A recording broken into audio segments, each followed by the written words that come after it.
How's it going, everybody? Hope you're all doing well. I want to do an update on my Minuteman kit. Kind of changed some things out, made it more streamlined, made it a little bit better, but we're going to do an overview. So first off, as you can see, this is a job box. This is what I keep my full kit in, at least the readily available kit. Now, of course, there's other things, other items that can't be stored in here, because this is reasonably a smaller job box or a toolbox, but mainly the reason I keep stuff in here is, one, keep people out of it in case you have a break-in or something like this. Something like this is harder to access. It's not impossible, but it's just at least a little more difficult, especially with a lock and everything. Keeps kids, especially my kids, out of something like this. Everything needs to be secured up, just kind of a safety thing. So getting inside, mainly, I have everything laid out kind of at an ease where I can grab certain items as they're laid out. Now, I'm not going to do the full review in this camera angle. I'm going to swap it. We're going to do a tabletop, but I'm just going to give you kind of the initial, like, hey, this is how it goes in. Give you some extra footage of everything that's inside it, how it's set up right now. So like I said, I like the job box kind of feature or kind of aspect to it, kind of like the movie The Patriot, how like his house is burning down and he runs in there and grabs all of this stuff in one predetermined location. So he's not like running around the house like grabbing like, oh yeah, my rifle's here and then my ammo's over here and something else is here. This is just all in one spot for a kit. So I'm going to give you some kind of B-roll to show you what's specifically inside it, and then we'll head to tabletop. All right, so tabletop view. I got everything pretty much laid out all around me, and we're going to get into the details of pretty much everything that I am running. So first off, what I'm going to start off with is particularly the plate carriers. So there are specifically two that I am running, and there's kind of a reason for that. So I have one that is my daily rig that I use on my active duty job, that I use this every single day, magazines, weapon system, the whole thing. And then there is one that is ready to go, because I can't exactly utilize this and leave it in the lockbox ready to go with all my mags in it, even though I prefer this carrier. So I'll get back to this one here in a second, but let's do a rundown on this carrier itself. So I'm using this every single day, like I said. This is an HRT rack plate carrier. Been using this for about 7 months. This is a pretty good carrier for the money. Really surprised in it, built really well, really enjoying it. But for the most part, let's give you a rundown. So 2 admin pouches up front, really nice. Don't have to use them if you don't want to. They definitely slim down if necessary. But a lot of my maps and other admin stuff definitely go in there. 3 magazines up here in the front, along with in the front there's a hanger here that has a cat tourniquet, and then it has trauma shears. Down below that is my hand warmer. It's kind of like a tube that you can put literally hand warmers inside, and that is, in my opinion, a game changer. I did a dedicated video just on that, because literally like 2 days ago, on the job, it was -22 and I was outside, doing certain things, and this thing definitely came in handy. On the other side, this is a soft T wide tourniquet. The metal ones, different than the cat, but they are both still TCCC rated.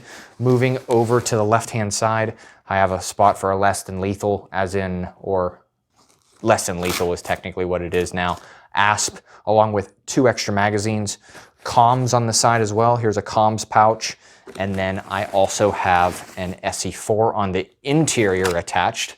My SE4 knife. This has been through like 4 deployments. I've carried this thing everywhere that I can legally allowed to. It has been with me. Comms are also on the left-hand side because I am a right-handed individual. Some people will say, oh, it's kind of on your left shoulder. You can't get a good, cheek weld and whatnot if you transition shoulders.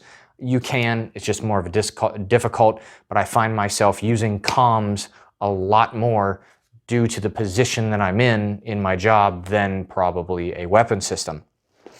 Moving over to the back. On the back side of the cummerbund, on each of the kidney sides, I have the blue Alpha Gear 10-speed dump pouches. I have 2 of them. So they ride primarily back here, and this is for throwing other items like CS, flashbang, smokes, other stuff, or weapon systems if we pick up a weapon system off of a KIA or something like that, or just grabbing things, flex cuffs, whatever it is, insert items, water bottles, extra water can go there as well if necessary.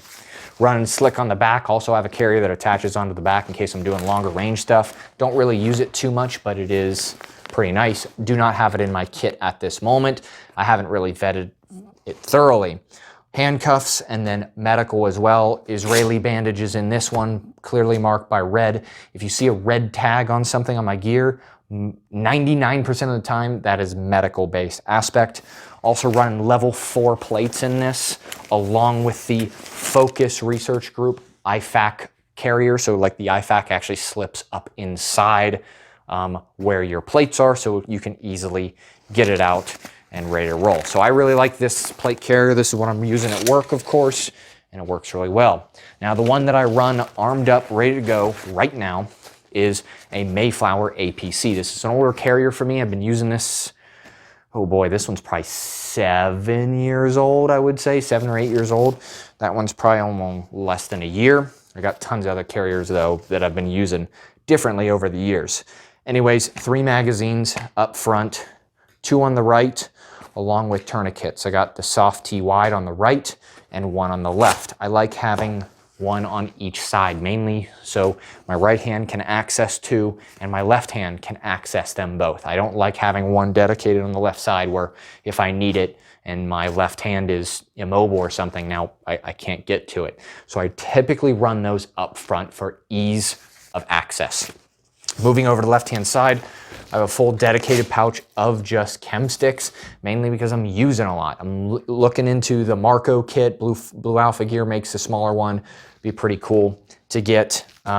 Left-hand side over here, this is a general purpose pouch. Normally they are riding PVS 14s or my night vision. I just slip them in there, good to go. Can be used for other things too. If you're not running, night vision or something like that, I can throw other items in there. Going to the back panel, I'm a little more heavy on this aspect. Patch. Anyways, so admin pouch here in the back. Extra batteries along with these collapsible canteens for water. I really like these. You can, cinch them up pretty small and they kind of disappear, but when you need them, they fill up really heavy with water. Here's a full radio pouch. This is for like if I'm running 152, like the Harrises and stuff like that, along with flex cuffs, and then also running a single flashbang up here if necessary, or smoke, I guess you could put in there as well. Reasonably thin. You could put a backpack on the exterior here over it if you really needed to, which I'll get to that here in a second. Running back over here, this mag is taped up red. Reason for that, there's only one, and it's on my back right-hand side, mainly because it's a little bit more difficult to access and I won't be using it as much. But this is a mag filled with tracers. So most people are gonna lose their mind and go, oh, that's a terrible idea, and why would you do that? Well, that has a specific use for it. And mainly it is for me, if I see a target or something like that, I can direct my fire of my gunners, like my 240s or 249s or heavy weapon systems like M2s or, other weapon systems like that, to that general location. So if they can't exactly see what I'm saying or like hear what I'm saying over, loud noises, firearms, explosives, stuff like that, I can just do a hand motion and then start engaging all with tracers to walk their fire into a location. It's worked in the past extremely well.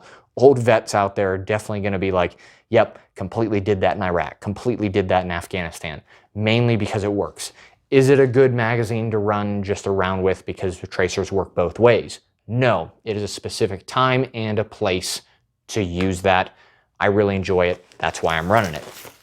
Up front, not too much going on, honestly, just some admin stuff. I got a lot of map markers and stuff like that. Also, plastic Ziploc, a heavy duty one that I can put my maps in and I can write in the rain for, notes and other stuff like that, pace count, objectives, where we're going, all that kind of stuff, blah, blah. insert your information here. Push to talk by Peltor, because I do run Peltors. So also comms on the interior pouch of the plate carrier. Easy to get to if necessary, but running comms right there. Also running level 4 plates inside of this as well, along with the Focus Research Group IFAC underneath and inside, along with the armor vent technology, or armor vent in general. I really like this stuff in hot weather, mainly because you can pump it up and it kind of wicks moisture and sweat away from you. Down just 100%, you're gonna sweat in a carrier, but this kind of mitigates it a little bit, and especially they don't weigh like anything, so worth it in my opinion. All right, we'll put this aside and we will go to the belt kit. This is a Blue Alpha Gear belt.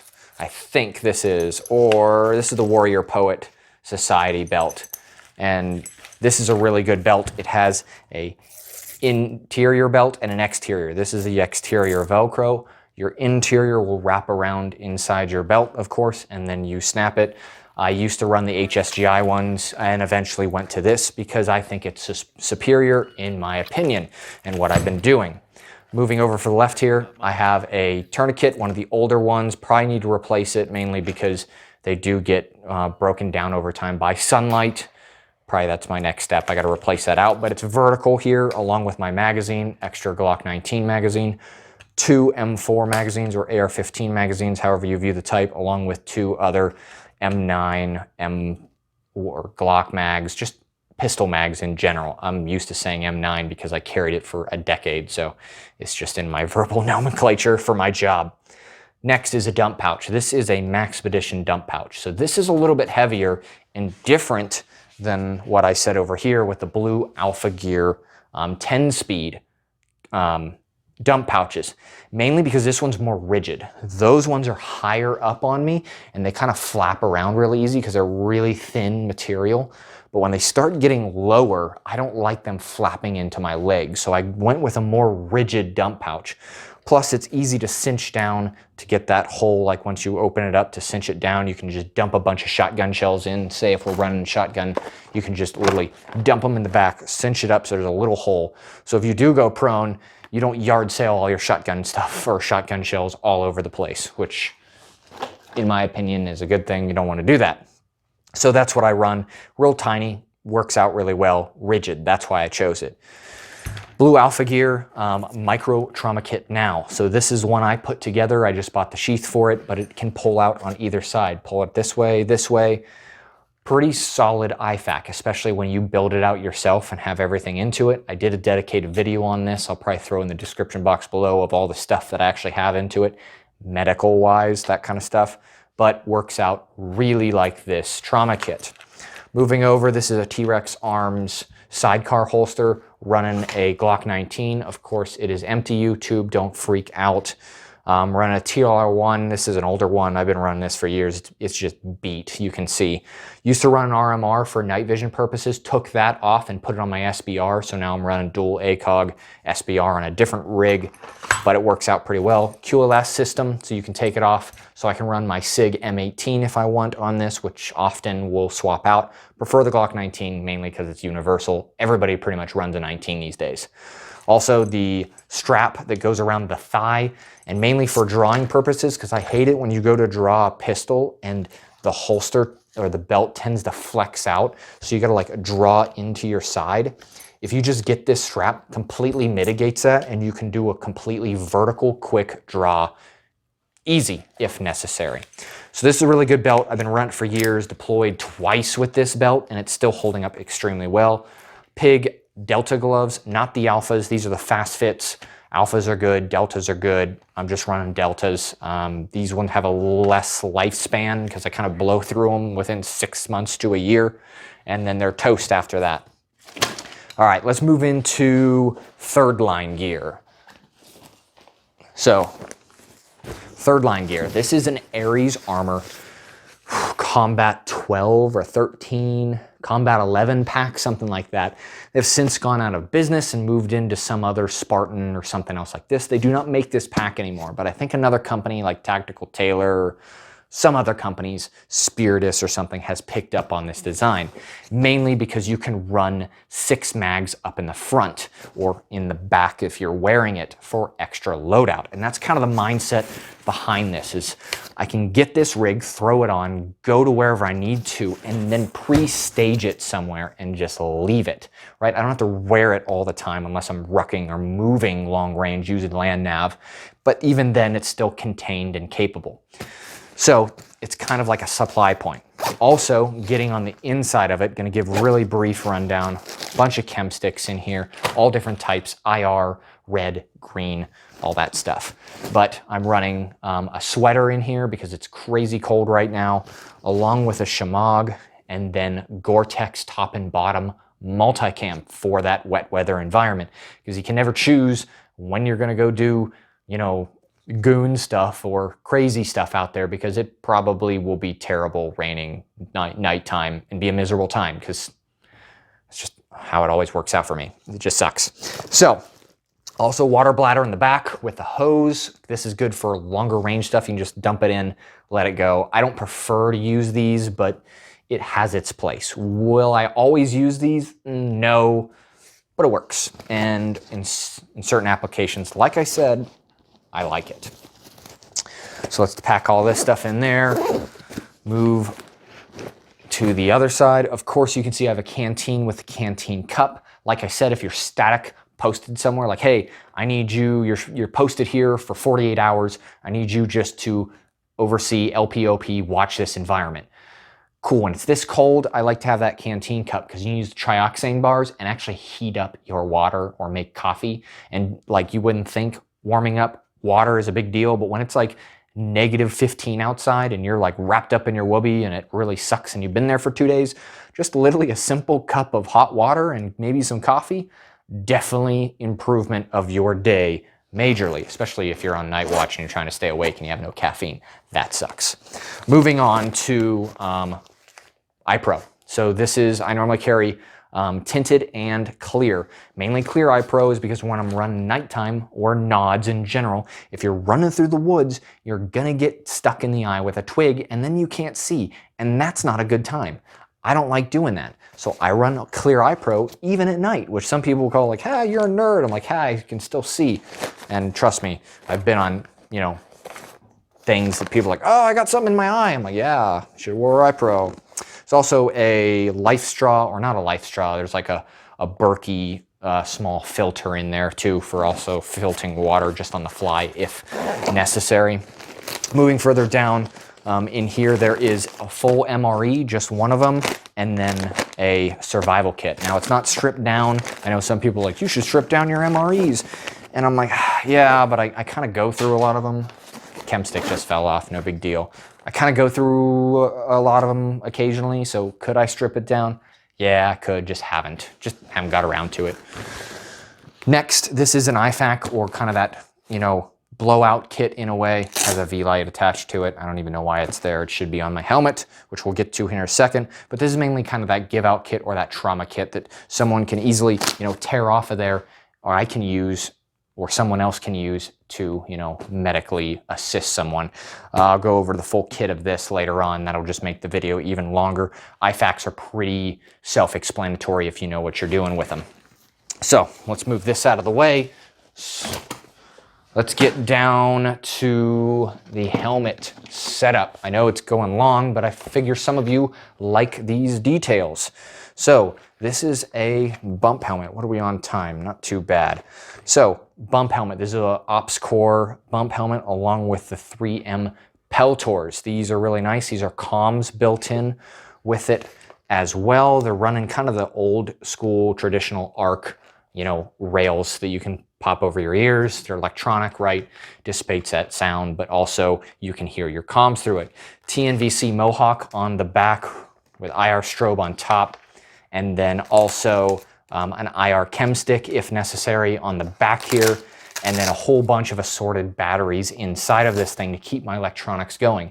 Mainly all of them are lithium. I do not like alkaline, so there's 123s, AA's, AAA's in there. AAA's for the Peltors, AA's for my PVS-14, 123s for, you know, all the other stuff that I'm going to get into here in a second. But this is a PVS 14, probably circa 2013-ish, with the dual battery. These are kind of old school. This was my first tube when I first got into night vision a long time ago, and been running it ever since. Works, got a lot of hours on it, but it is green and it is, you know, it's been a pretty good unit. So I have the lithiums already kind of attached to it. They're not touching the diodes. I actually have these set up specifically like this. So all I have to do, push them on the diodes, throw it in, ready to go. Mainly if you leave them like that, they have a possibility of short circuiting or blowing up or stuff like that. But if you back them out just a little bit and then kind of leave them hanging there, good to go, especially when they're in, you know, the metal box. They're good to go on that aspect. Left-hand side over here, I think this is a Princeton Tech light. Can't remember what this is, but it is an IR light, red and white. You can cycle through it. It's kind of an area light, so if I'm like looking around for something and I don't want to use the IR on the PVS 14 itself, works extremely well. Also, it is tethered down. I'll flip it down really quick just to show you. I have bungee cord going through here, and then it attaches to the device itself. Also, I have an iris on this as well. Works out pretty nice, you know, focusing in on certain things and whatnot. Anyways, that is the helmet setup. So let's press in to clothing. I have a lot of it. There's some stuff, some more stuff. Okay, let's go rundown. 511 pants, works pretty well. I like 511s. I like true specs. I'm wearing them right now, the Expedition 24/7 pants. Those are pretty much my go-tos now, but I have a bunch of these 511s laying around, and they're pretty good. They don't absorb water as much. You can kind of spray them, line them so they don't get soaked. And there's that inner belt I was talking about on the pants itself. Pretty easy to get to, stuff like that. So that, you know, belt, my major battle belt, will go around it and attach itself. Running long johns, lowers and uppers, mainly because it's crazy cold and I like to have a lot of layers so you can scale up, scale down whenever you need. Fleece upper or top, and then also a wool underliner. This is merino wool, really nice, good for antimicrobial, bacterial, so you don't smell. Feels really nice, wicks away moisture, and it doesn't kill you because cotton kills if it gets soaking wet, especially when it gets crazy wet or cold outside. Now the two outer layers are the Multicam Massive jacket and pants. These are really good. This is an extremely warm weather jacket in my opinion. And the bottoms pretty much zip so far up, so you can leave your boots on and you just get in these things and then zip them up. So you don't have to take off all your crap and whatnot. Issue though is when you are running the your battle belt and whatnot, you have to go a little bit lower, but it's nice because they built in this bungee cord so you cinch it down. So you don't have to go over your battle belt or under, and then it doesn't work with your inner belt. You go directly right below it, cinch it up, and it won't fall off of you. Pretty easy and really nice. So I will run a lot of cold weather stuff, of course, because it is cold outside. Next, one of the things that I'm running is an A bag or an assault bag or a pilot bag or sea bag or whatever you guys call it. They use these back, literally World War II. Pilots used to put their helmet and their gear and stuff into them. 70s, 60s, 80s, they still do it now, but this is kind of an updated version of it. So huge loading in from the top, just one big bag that you can, you know, grab the handles and carry out with you. This one is an upgraded one, so it has shoulder straps attached to it along with a belt. Super handy. So I can throw all my, you know, clothing and stuff. Say I don't have time to put all my clothing on. I can just stuff all my clothing, ammunition gear, whatever it is, even my third line gear like I was talking about, stuff it in here, throw my back, and then get out to the staging point or whatever it is, or throw it in the back of a truck. And then I can kind of supply myself out of this. So this just kind of rolls up and I just kind of stuff it off in the corner of that big steel contractor box. Lastly, before we get into weapon systems, I'm also running Seaburn kit or a gas mask. This is an M50. Old school, well, I wouldn't say old school. It's actually current military issue. It's just you can still buy them. They're a little expensive, but you can buy them and buy the proper filters and whatnot. It depends on what you're going to. I think a gas mask is pretty, should be thought about in your kits if you haven't thought about it, because we have all saw what has been going on recently and what people use and what good or bad people use, depending on political aspect and stuff like that. Not going to get into details about that because YouTube kind of frowns upon it. Now, we're going to get into weapon systems and we should be good to go.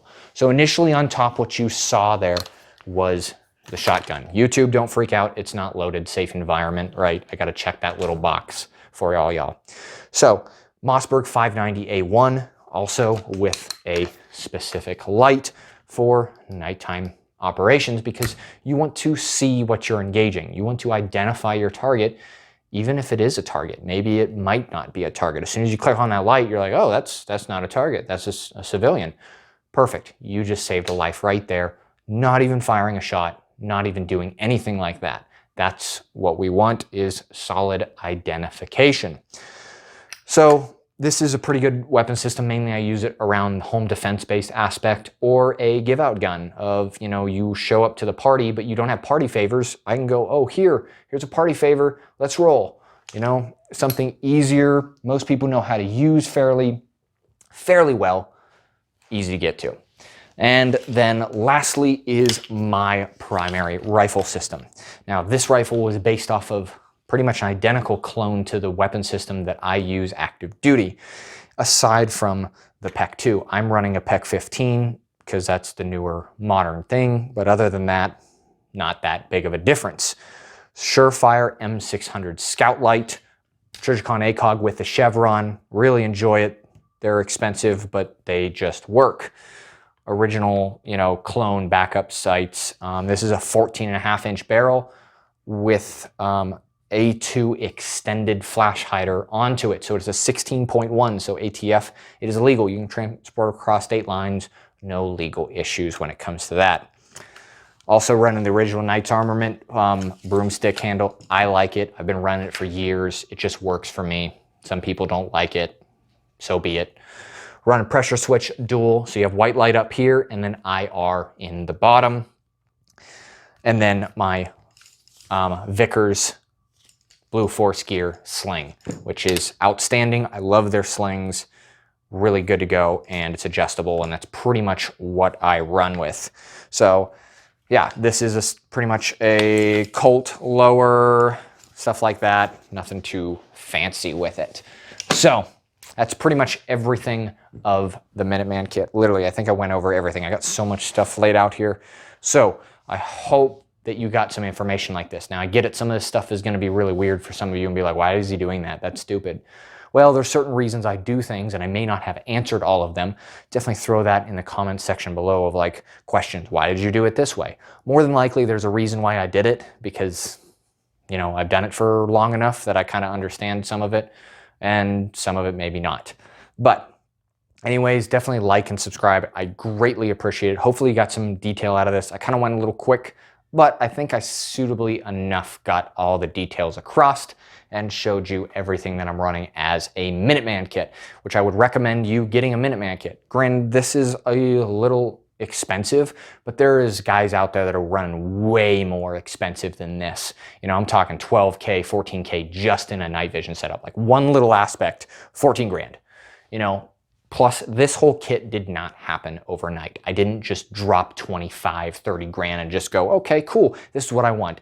This kit took time, and y'all can do it too. If you set back a budget, and trust me, when you start off in the military, when you're brand new, they don't pay a lot. And that's what I was starting out on a budget for a lot of this stuff, working my budget to that. Don't think or if you don't believe me, go look at what starting rate for an E1 is. It's like $17,000. Like, it's a year. It's not a lot. Still managed to make it work after the years. Anyways, other than that, I think I answered everything. If you have questions, please throw in the comment section. Like, subscribe. I hope y'all have a great day.